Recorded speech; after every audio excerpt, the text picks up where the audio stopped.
I felt totally lost. I felt totally depleted.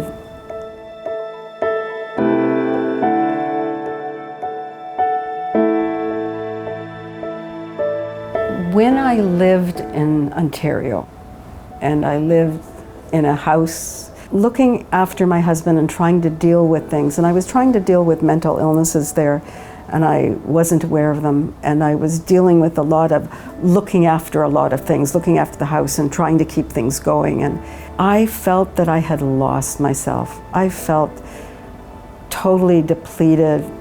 I didn't see any light at the end of the tunnel. I thought, I'm going to get old and this is going to be the end of my life, and I thought, I have to escape.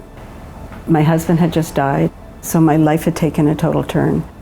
At that time, soon after, I came and visited my daughter here in Vancouver, and I fell in love with Vancouver, and I really wanted to be close to this particular daughter, to Alicia. When I came here at first, I was very excited, and then I became really shocked because I didn't know anything. I didn't know where things were, where places were, and I had very little support system here. I was used to having very close friends around me all the time, and all of a sudden I was without friends. I had a daughter, but I didn't have friends of my own age, and that was a real loss for me. I was living in an apartment building where I rented, and you don't know your neighbors. They're not really there for you. You know, you walk past them, they walk past you and you can say hello, but you're living with people that you have no connection with. And so I went on a search to try and find networks where I could find people that I could relate to and people that I could talk to and people that I could become friends with, not just acquaintances. I tried a meetup group. I tried a couple of meetup groups. One was a little too young for me. That didn't work for me at that time. Then another one was really good, and there were people that I could relate to at my age group.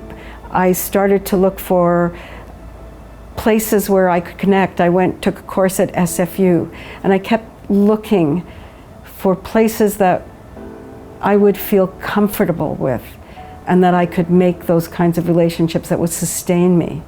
One of the things that worked really well for me was a UBC one, and it was the University of Victoria Centre on Aging, the Self-Management of Chronic Disease. And I have a chronic disease, which is diabetes. And I loved the material in that course. And it changed the way I dealt with my health issues. But it also opened up a whole new world. I became a facilitator for those kinds of courses.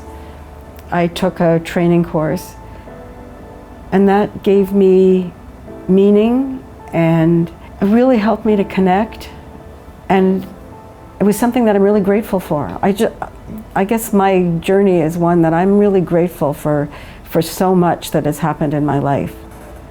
Having a success in one field has helped me find another field to be successful in. It's helped me open up other areas that I can look into. It's helped me gain better health.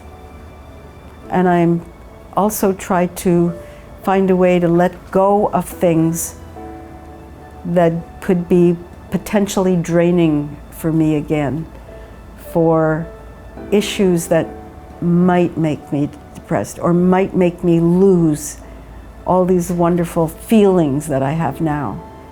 The fact that I know I have activities that I can do on a daily basis, I mean, how rich can your life be?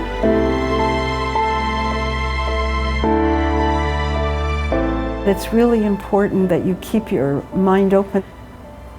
Try something little and see if it will help you find more.